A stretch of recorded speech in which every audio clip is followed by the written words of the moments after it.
जय श्री कृष्ण चैतन्य प्रभु नित्यानंद श्री अद्वैत गदाधर शिवासादि गौर भक्तवृंद। हरे कृष्णा कृष्ण कृष्ण हरे हरे, हरे राम राम राम हरे हरे। श्रील प्रभुपाद की जय। श्रीमद् भागवतम स्कंद क्रमांक 1 अध्याय क्रमांक 7। द्रोणपुत्राला दंड। श्लोक क्रमांक 27। श्री भगवान उवाच वेत्थेदं द्रोणपुत्रस्य ब्राह्मस्त्रं प्रदर्शितं नैवासो वेद सहारं प्राणबाध उपस्थिते। श्री भगवान म्हणाले, हे द्रोणाचार्यांच्या पुत्राचे कृत्य आहे. त्याने मंत्रोच्चारपूर्वक ब्रह्मास्त्राचा प्रयोग केला आहे, परंतु ते परत कसे घ्यावे हे त्याला माहीत नाही. मृत्यू सन्निकट आल्याचे पाहून असहाय्य होऊन त्याने हे कृत्य केले आहे. तात्पर्य: अणुशक्तीचा उपयोग करून घेतलेल्या आधुनिक अण्वस्त्रासारखेच ब्रह्मास्त्र आहे. अणुशक्ती पूर्णतः इंधन जाळून कार्य करते. ब्रह्मास्त्रही तसेच कार्य करते. आण्विक ज्वलनाप्रमाणेच ते असह्य उष्णता निर्माण करते. भेद इतकाच आहे की अण्वस्त्र हे स्थूल प्रकारचे अस्त्र आहे, तर ब्रह्मास्त्र हे मंत्राद्वारे संचलित केलेले अस्त्र आहे. हे शास्त्रच वेगळे आहे. पुरातन काळात भारतवर्षात अशा शास्त्राचा विकास झालेला होता.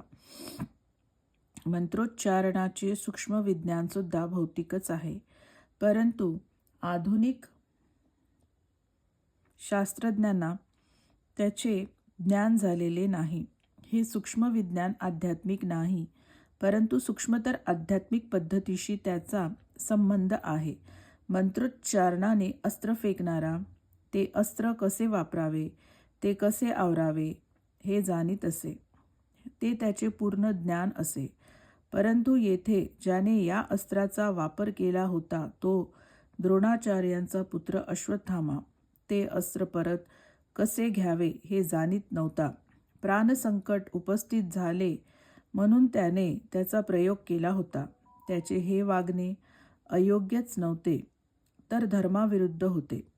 ब्राह्मण पुत्र असून इतक्या चुका त्याने करायला नको होत्या, आणि कर्तव्याच्या बाबतीत त्याने केलेल्या या प्रमादामुळे भगवान स्वतःच त्याला शिक्षा ठोठावणार होते. श्लोक क्रमांक 28। न ह्यस्यान्यतमं किंचिदस्त्रं प्रत्यवकर्षणं जैहस्त्र तेज उन्नद्धं स्त्रज्ञो ह्यस्त्र तेजसा। हे अर्जुना, केवळ दुसरे ब्रह्मास्त्रच या अस्त्राचा प्रतिकार करेल. तू युद्धशास्त्रात निपुण आहेस, तेव्हा स्वतःच्या अस्त्राच्या शक्तीने या अस्त्राचे तेज नष्ट कर. तात्पर्य: आण्विक शस्त्रांचा मारा थांबविणारे असे दुसरे प्रतिकारक अस्त्र उपलब्ध नाही, परंतु सूक्ष्म विज्ञानाने ब्रह्मास्त्राचा प्रतिकार करता येतो. त्या काळात जे युद्धशास्त्रात निपुण होते ते ब्रह्मास्त्राचा प्रतिकार करू शकत होते. द्रोणपुत्राला अस्त्र मागे घेण्याचे ज्ञान नव्हते, आणि म्हणून अर्जुनाला स्वतःच्या अस्त्राच्या शक्तीने त्याचा प्रतिकार करण्यास सांगण्यात आले. श्लोक क्रमांक 29। सूत उवाच श्रुत्वा भगवता प्रोक्तं फाल्गुन परवीरः स्पृष्टा पस्तं परिक्रम्य ब्रह्मास्त्रं संददे। सूत गोस्वामी म्हणाले, भगवंतांचे हे बोलणे ऐकून अर्जुनाने शरीर शुद्धीसाठी पाण्याला स्पर्श केला, आणि भगवान श्रीकृष्णांना प्रदक्षिणा घालून त्याने ब्रह्मास्त्राचा प्रतिकार करण्यासाठी आपले ब्रह्मास्त्र सोडले. श्लोक क्रमांक 30। सह्यत्यान्योन्यमुभयोस्तेजसि शरसंवृते आवृत्य रोदसीखं च ववृधातेर्क वनिवत। जेव्हा त्या दोन्ही अस्त्रांचे तेज एकवटले, तेव्हा सूर्यबिंबासमान दुसऱ्या प्रखर अग्निवलयाने संपूर्ण बाह्य आकाश आणि ब्रह्मांड व्याप्त झाले. तात्पर्य, त्या ब्रह्मास्त्रांचे तेज प्रलयाच्या वेळी सूर्यबिंबातून निघणाऱ्या अग्निसमान दाहक होते. अणुशक्तींचे विकिरण ब्रह्मास्त्राने निर्माण केलेल्या उष्णतेच्या तुलनेत अल्प असते. अण्वस्त्राचा स्फोट अधिकतर एक ग्रह नष्ट करू शकतो, परंतु ब्रह्मास्त्राने निर्माण झालेल्या उष्णतेने संपूर्ण ब्रह्मांड नष्ट होऊ शकते. म्हणून येथे या अग्नीची तुलना प्रलयाग्नीशी केलेली आहे.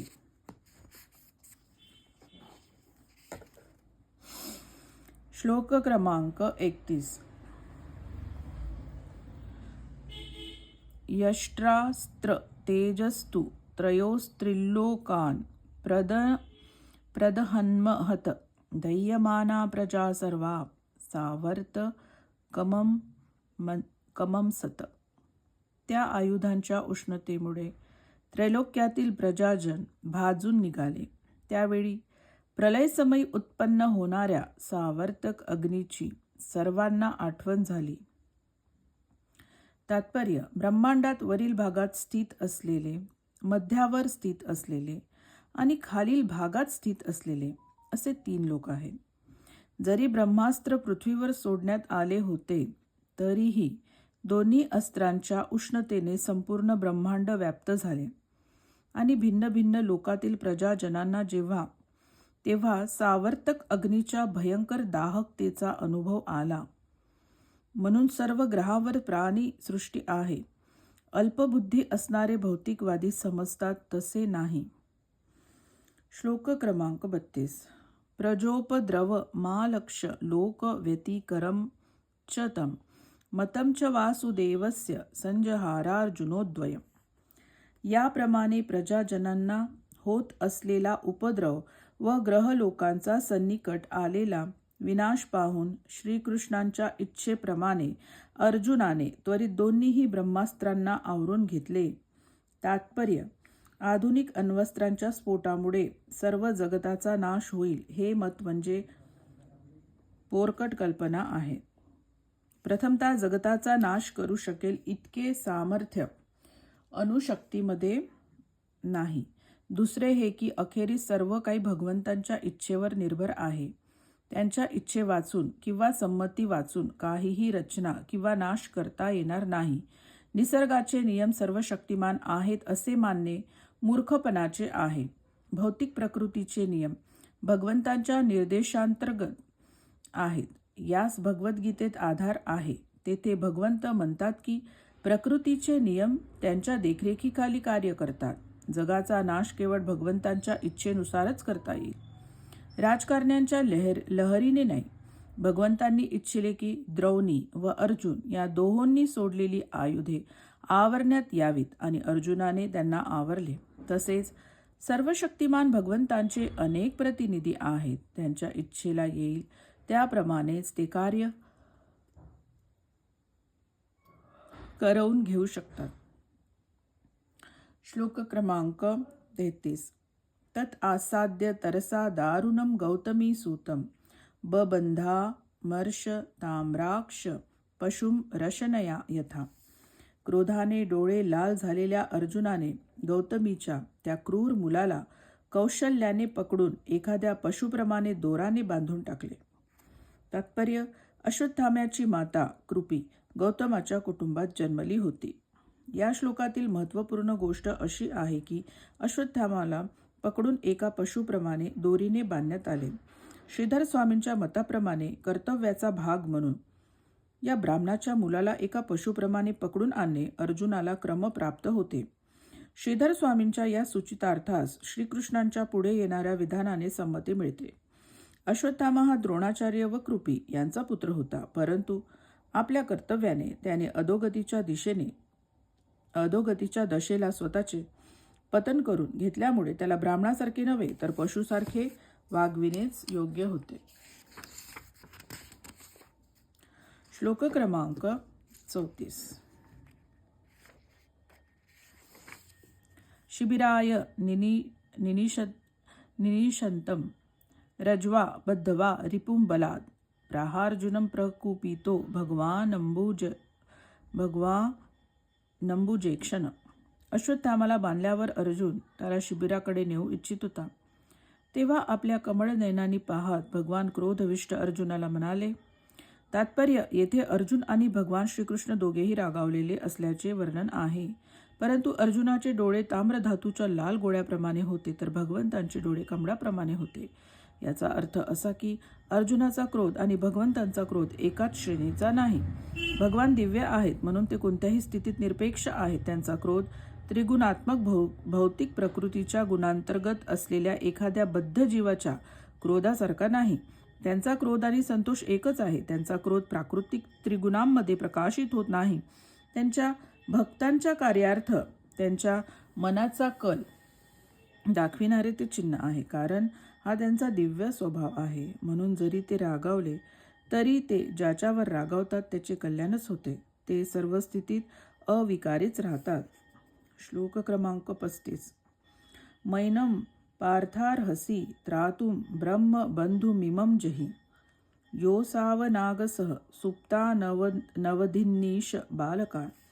भगवान श्रीकृष्ण म्हणाले, हे अर्जुना, या ब्रह्मबंधूला मुक्त करून त्याच्यावर दया दाखविणे तुला योग्य नाही, कारण त्याने रात्रीच्या वेळी झोपलेल्या निष्पाप बालकांना ठार मारले आहे.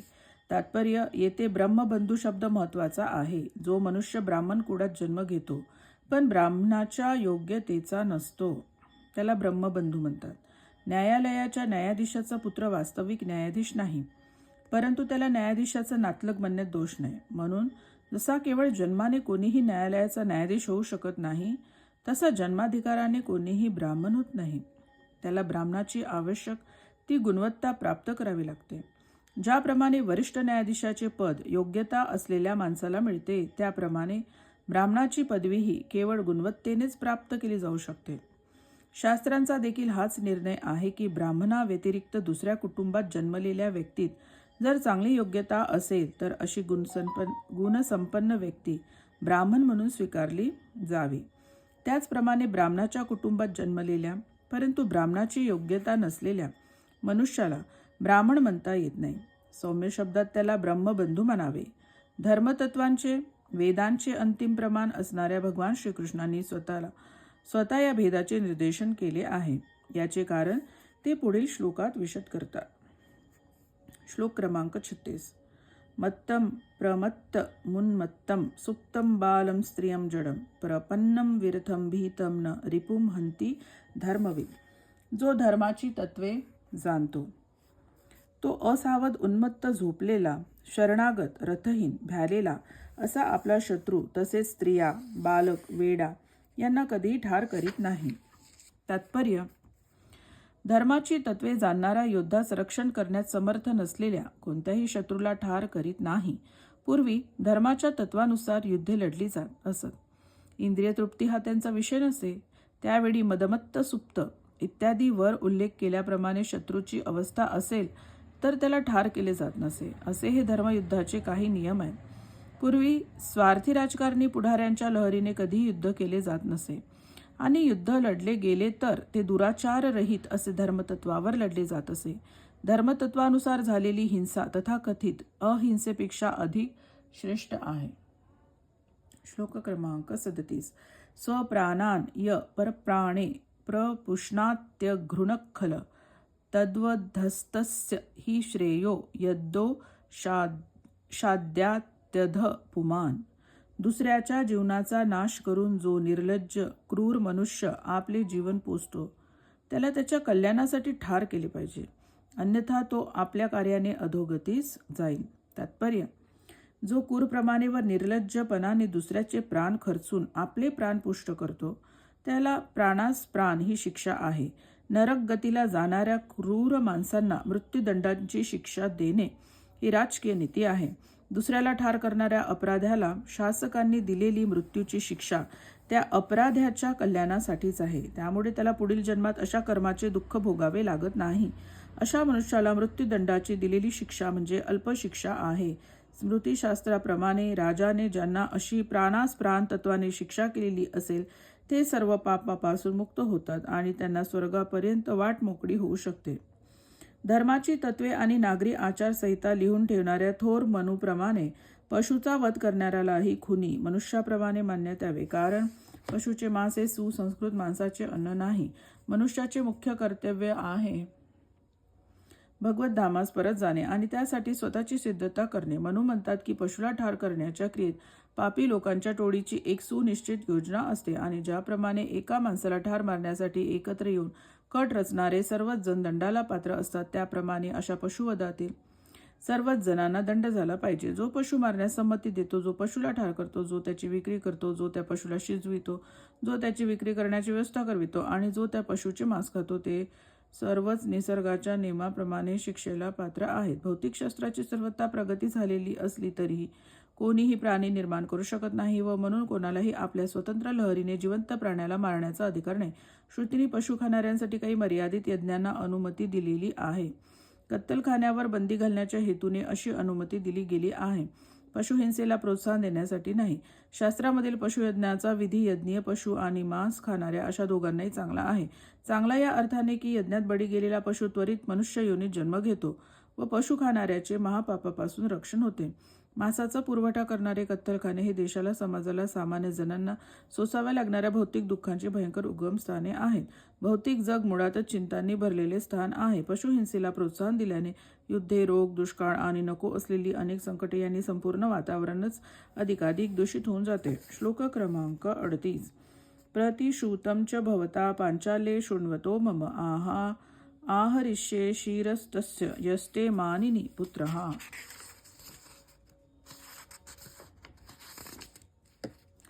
दुसरे असे की तुझे द्रौपदीला दिलेले वचन मी स्वतः ऐकले आहे. हे मानिनी, तुझ्या पुत्रांचा वध करणाऱ्याचे शिर मी तुला आणून देईन.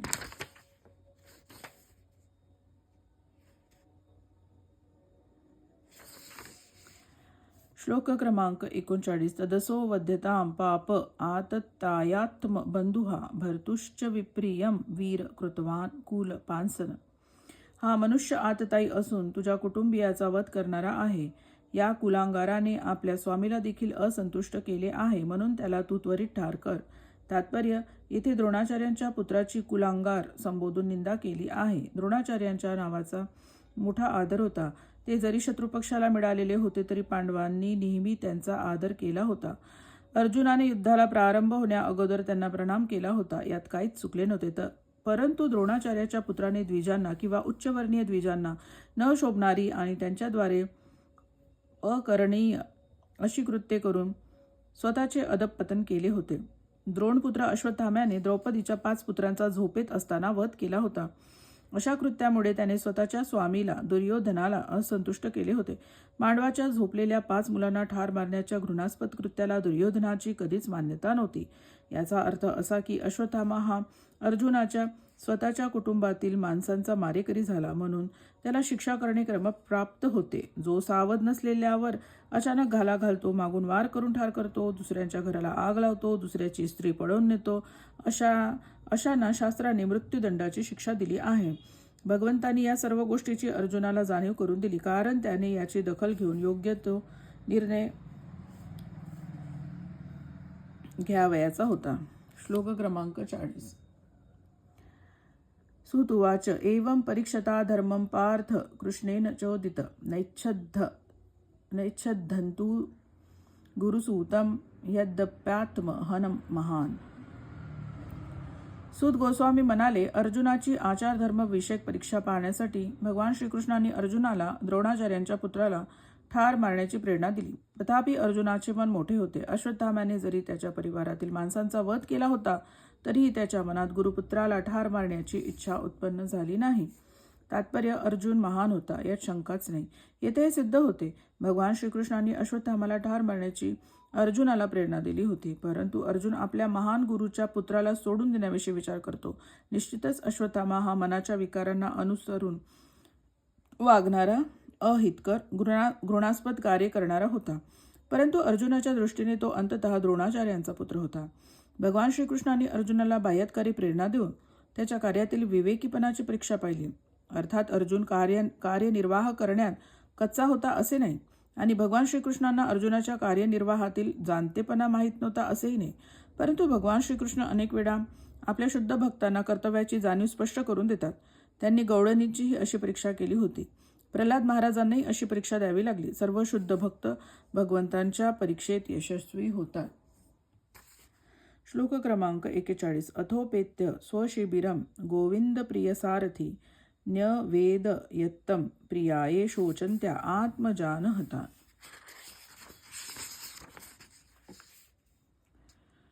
त्यानंतर आपले मित्र आणि सारथी भगवान श्रीकृष्णा समवेत शिबिरात गेल्यावर अर्जुनाने अश्वत्थामाला मृत पुत्रांसाठी शोकविवल झालेल्या आपल्या प्रियेच्या स्वाधीन केले. तात्पर्य: अर्जुनाचे श्रीकृष्णांशी मित्रत्वाचे दिव्य नाते आहे. अर्जुन त्यांचा अत्यंत प्रिय सखा असल्याचे भगवंतानीच भगवद्गीतेत सांगितले आहे. प्रत्येक जीव दास्य, सख्य, वात्सल्य अथवा माधुर्य अशापैकी कोणत्या तरी प्रेमळ नात्याने भगवंतांशी संबंधित आहे. इच्छा असेल आणि भक्तियोगाच्या प्रक्रियेने गंभीरतेने प्रयत्न केला तर कोणीही भगवंतांच्या संगतीचा आनंद घेऊ शकेल. श्लोक क्रमांक 42. तथा हरतं पशुवत पाशबद्धं मवाङ्कमुखं कर्मजुगुप्सितेन निरीक्ष कृष्णापकृतं गुरोसुतं वामस्वभावा कृपया ननामच. पशुप्रमाणे दोराने बांधून आणलेल्या अश्वत्थामाला द्रौपदीने पाहिले. अत्यंत घृणास्पद कार्य केलेले असल्यामुळे तो काही बोलत नव्हता. त्यावेळी स्वभावताच गुणवान आणि सदाचारी असलेल्या द्रौपदीने त्याचा एका ब्राह्मणाचा करावा तसा आदर केला. तात्पर्य: भगवान श्रीकृष्णाने अश्वत्थामाचा धिक्कार केलेला होता आणि अर्जुनाने त्याला गुरुपुत्र किंवा ब्राह्मणपुत्र म्हणून न वागविता एका अपराध्याप्रमाणे वागविले होते. परंतु जेव्हा त्याला द्रौपदीसमोर आणले गेले तेव्हा पुत्रांच्या वधामुळे जरी द्रौपदी दुःखी होती आणि ज्याने वध केला तो तिच्या समोर होता, तरीही एका ब्राह्मणाला किंवा ब्राह्मणपुत्राला दिला जाणारा सन्मान त्याला देण्यास ती चुकली नाही. स्त्री म्हणून तिचा हा सौम्य स्वभाव आहे. तसे पाहिल्यास स्त्रियांचा स्वभाव हा बालकाप्रमाणेच असतो आणि म्हणून पुरुषाप्रमाणे त्यांच्याजवळ तरतम विवेक बुद्धी नसते. अश्वत्थामाने आपण द्रोणाचार्यांचा अथवा एका ब्राह्मणाचा अपात्र मुलगा असल्याचे सिद्ध केले होते. या कारणामुळे सर्वश्रेष्ठ अधिकारी भगवान श्रीकृष्णासारख्यांनी त्याचा धिक्कार केला होता आणि तरीही कोमल स्वभावाची स्त्री ब्राह्मणाविषयीच्या सन्मानादी येणाऱ्या नैसर्गिक स्वभावाचा त्याग करू शकली नाही. आजही हिंदू कुटुंबातील स्त्री ब्राह्मण जातीचा योग्य सन्मान करते.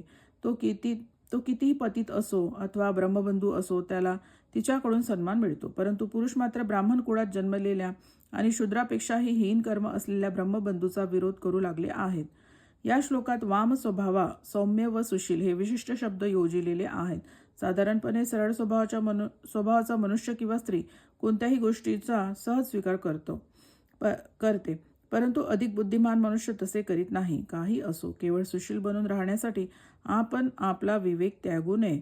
आपल्या जवळ गुणावगुणाचा निर्णय करण्याची निर्णायक बुद्धी ही असलीच पाहिजे. आपण स्त्रीच्या सुशील स्वभावाचे अनुकरण करून जे यथार्थ नाही त्याचाही स्वीकार करू नये. सुशील स्त्रीने अश्वत्थामाचा आदर केला आहे याचा अर्थ तो खरोखर ब्राह्मण आहे असा होत नाही.